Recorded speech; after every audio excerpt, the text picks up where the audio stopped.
Kylie here from Trucking Support Agency, and I am back at NHVR with Darren today. Welcome, Darren. Thanks, Kylie. Now, Darren, tell us your role in NHVR. Okay, so my position within the regulator is the accreditation manager, and the functions that the accreditation team manage or administer are the National Heavy Vehicle Accreditation Scheme, NHVAS. So part of the scheme, there's three modules.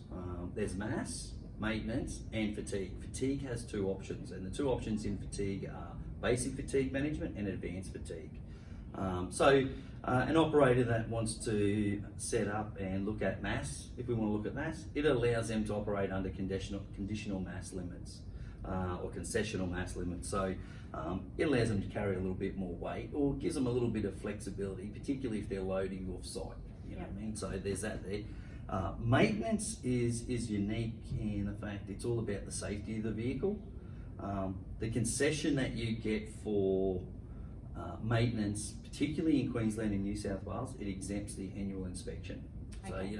So if we quickly look at that, and everybody that's either based in Queensland and New South Wales and even the Territory, you've got to take the vehicle off the road pretty much for the day to get your half-hour inspection done. If you run the BW across, you're there for an hour and a half, and then put it back into service. But for maintenance, it's not about just having one inspection a year. It's that looking after the vehicle 365 days a year. So and then obviously we have fatigue, which is what we always like to refer to as the driver module.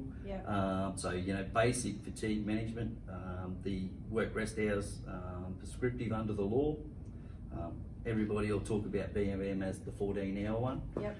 And then we have advanced fatigue, which is a risk-based fatigue management system. So part of the requirements for the fatigue module is fitness for duty. You know what I mean? So you hear things about drivers that may have some sleep apnea, that type of stuff. So there's things that doesn't stop them driving interstate or a truck, but there's things they can put in place. So there's that management. So we talk about fitness for duty.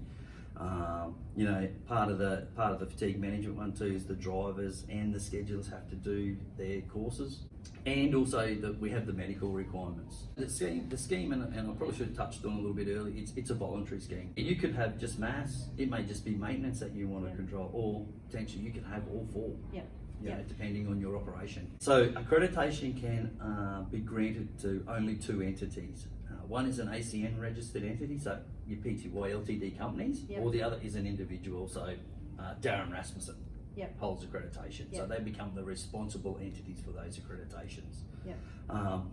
To come into a module, the operator would set up their system that meets the relevant standards. So each of the modules that we spoke about, so mass, maintenance and fatigue, have standards set against them. So we have the business rules and the standards. They'll develop that system. Prior to coming in, they'll have an audit done by an NHVAS approved auditor to say the system that's developed meets the standards, and then they apply by the portal through an application process. So if I'm looking at mass, it's I think $95 for a module, and $35 per vehicle. Mass. Is that yearly?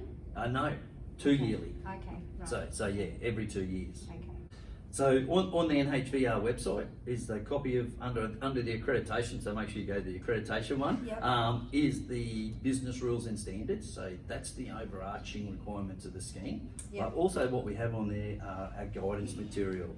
So it's more, what would you say, down to earth type wording about. So I can pick it up, have a read, and says standard one for maintenance. These are the things that you require. For those that have probably seen an NHVAS nominated vehicle floating around, have the sticker on the side of it. In the bottom of that, if it's got a yellow strip, it tells you it's in maintenance. If it's a blue one, it tells you it's in mass. So it's quite recognisable. So what it's saying is that that operator has good systems in place that meet required standards that are also auditable. And a lot of the prime contractors today are looking for those types of assurances as well. But the driver of the vehicle is the integral part of the scheme for the operator. You know what I mean? And you understand, the driver can do the implementation, the training, but at the end of the day, it's up to the driver to make sure he's following all those requirements. You know what I mean? Because it's like anybody, always sort of say, our key thing is always about safety. So whether it's having good documented processes in place around how the vehicle's loaded to ensure it's not overloaded, the tick and flick check, or what we'll call the daily check. Yeah. You know what I mean? And it's not saying that the driver's a fully qualified mechanic, but the checklist covers off, the safety important items. So, if they're walking around the vehicle, they're doing their checklist the way it should, and they've identified something, at least they can follow the process then of reporting that. And having good maintenance is eliminating that possibility of having a breakdown or something failing that should have already been picked up. And, at the end of the day, I'll keep harping on about, ultimately at the end of the day, we talk about safety, but, nobody wants to go and do a job where potentially they don't want to come home in the afternoon. You know what I mean? No. So, or be stuck on the road. Parked on the side hours, at somewhere that you don't really want to be at. Thank you for giving us a better insight into the NHVHS. Sounds like a video player. It does, definitely. But thanks very much for that. No, Darren. pleasure. And we'll see you at the truck show in a couple of months' time. Definitely. Well, next month actually, a couple of weeks. Yeah, that's what I said. Yeah, it's May. It's May next week, isn't it? Yeah, it's scary. Thanks for that, and bye for now. Enjoy.